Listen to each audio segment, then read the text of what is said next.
Good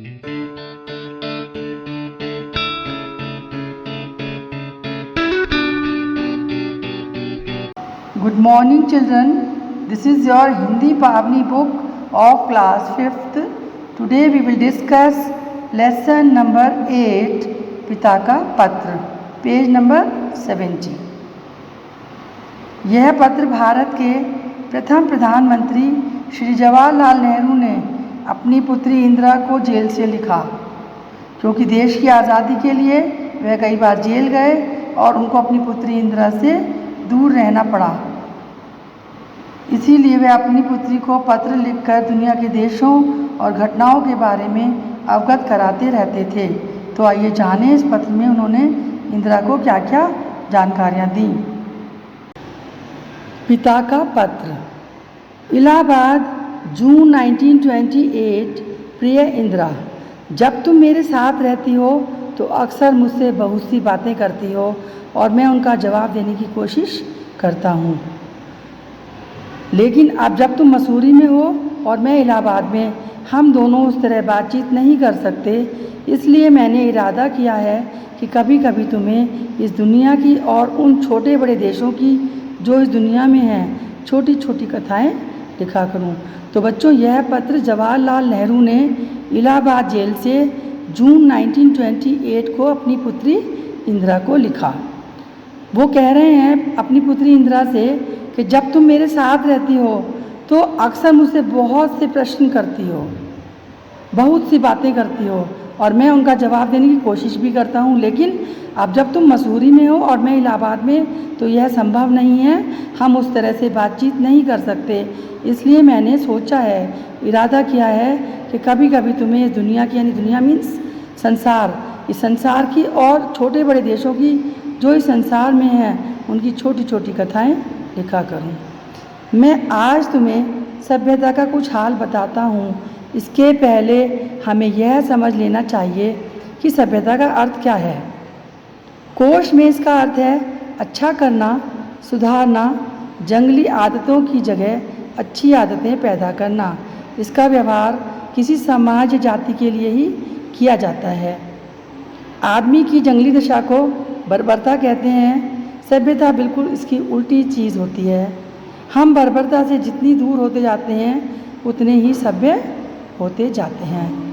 तो जवाहरलाल नेहरू अपनी पुत्री से कह रहे हैं कि मैं आज तुम्हें सभ्यता का कुछ हाल बताऊंगा, लेकिन इसके पहले तुमको ये जानना ज़रूरी है कि सभ्यता का अर्थ क्या है, उसका क्या मीनिंग है। कोश यानी डिक्शनरी, डिक्शनरी में इसका अर्थ है अच्छा करना, किसी का अच्छा करना, उसका बुरा न करना, सुधारना, किसी की गंदी आदतों की जगह उसके अंदर अच्छी आदतें डेवलप करना, जंगली आदतों की जगह अच्छी आदतें पैदा करना, यानी कोई अगर जंगली है, वैश्य है तो उसको सभ्य बनाना। इसका मतलब इसका व्यवहार किसी समाज या जाति के लिए ही किया जाता है।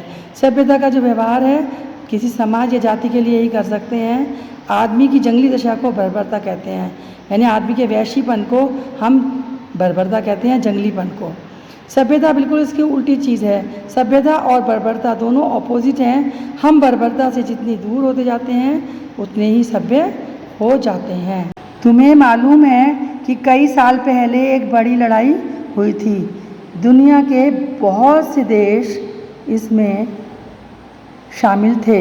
हर एक आदमी दूसरी तरफ के अधिक से अधिक आदमियों को मार डालने की कोशिश कर रहा था। तो ये कह रहे हैं अपनी पुत्री से जवाहरलाल नेहरू कि कई साल पहले एक वर्ल्ड वॉर हुई थी और उसमें बहुत से देश शामिल हुए थे। हर एक आदमी दूसरी तरफ के आदमियों को मारने की कोशिश कर रहा था, यानी एक देश के आदमी चाह रहे थे हम दूसरे देश के आदमियों को अधिक से अधिक मारें और हमारी जीत हो। इस लड़ाई में लाखों आदमी मारे गए और हज़ारों के अंग भंग हो गए, यानी किसी के हाथ कटे, किसी के पैर कटे। क्या तुम समझती हो इस तरह अपने भाइयों को मारना सभ्यता और समझदारी की बात है? तो अपनी पुत्री से पूछ रहे हैं क्या इस तरह से अपने पड़ोसी जो देश हैं वहाँ रहने वाले जो हमारे भाई बहन हैं उनको हमें मारना क्या समझदारी की बात है? अगर दो व्यक्ति गलियों में लड़ने लगते हैं तो लोग समझते हैं कि दोनों कितने बेवकूफ़ हैं। अगर जिस मोहल्ले में हम रहते हैं वहाँ दो आदमी लड़ते हैं तो हम क्या कहते हैं, कितने बड़े बेवकूफ़ हैं। तो जब दो बड़े बड़े देश आपस में लड़ने लगें तो तो वह कितनी बेवकूफ़ी और पागलपन है। यानी कि अगर हम लोगों को कह सकते हैं तो ये तो देशों की बात है, तो उनके लिए भी हम यही कहेंगे कितनी बड़ी बेवकूफ़ी और पागलपन है, इससे अपने लोग भी उनके मारे जाएंगे और कितना पैसे का नुकसान होगा। यह ठीक वैसा ही है जैसे दो वैशी जंगलों में लड़ रहे हों। वैशी कौन होते हैं बेटा? जंगली लोग, तो जिनको बिल्कुल मैनर्स नहीं होते। बिल्कुल ऐसे ही होगा जैसे दो जंगली लोग आप जंगल में लड़ते हैं, तो अगर वैशी आदमी जंगली कहे जा सकते हैं, यानी वो व्यक्ति जंगली कहे जा सकते हैं, वैशी कहे जा सकते हैं, तो वह मूर्ख कितने जंगली हैं जो इस तरह लड़ते हैं, तो वो देश कितने जंगली हैं जो इस तरह से आपस में लड़ाई करते हैं। अगर इस दृष्टि से तुम मामले को देखो तो तुम फ़ौरन कहोगी इंग्लैंड, जर्मनी, फ्रांस, इटली और अन्य देश जिन्होंने इतनी मारकाट मचाई जरा भी सभ्य नहीं है। ये देशों के नाम है बेटा, इंग्लैंड, जर्मनी, फ्रांस, इटली, है ना। तो ये कह रहे हैं दृष्टि मीन्स नज़र। अगर इस नज़र से इस मामले को देखें तो तुम कहोगी कि ये तो बिल्कुल भी सभ्य नहीं है, इन्होंने इतनी मारकाट मचाई है। लेकिन फिर भी तुम जानती हो कि इन देशों में अच्छी अच्छी चीज़ें हैं और वहाँ कितने अच्छे अच्छे आदमी रहते हैं। फिर भी इन कंट्रीज़ को सब पसंद करते हैं, वहाँ अच्छे अच्छे आदमी रहते हैं, अच्छी अच्छी चीज़ें हैं। अब तुम कहोगी सभ्यता का मतलब समझना आसान नहीं है, यह ठीक है। अब तुम कहोगी सभ्यता का मतलब तो बहुत मुश्किल है, ये बहुत मुश्किल मामला है बच्चे।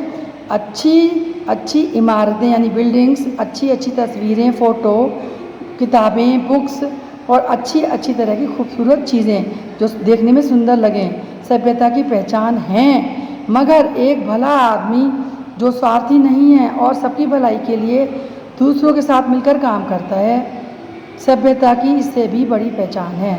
यानी ये सब खूबसूरत चीज़ें, इमारतें, किताबें, ये सब अच्छी अच्छी चीज़ें हैं सभ्यता की पहचान। परंतु अगर एक भला आदमी जो बिल्कुल निस्वार्थ भाव से दूसरों की सेवा करता है, सबके साथ मिलकर काम करता है, सभ्यता की इससे भी बड़ी पहचान होती है। मिलकर काम करना अकेले काम करने से अच्छा है। यानी यूनिटी में बहुत बल है, इसलिए हमको मिलकर काम करना चाहिए और सबकी भलाई के लिए एक साथ मिलकर काम करना सबसे अच्छी बात है। जिसमें सबका हित हो, हमको वो काम करना चाहिए। सभ्यता के विकास के बारे में फिर लिखूँगा, तुम्हारा पिता जवाहरलाल। और यह कहकर अपना वो पत्र समाप्त कर देते हैं।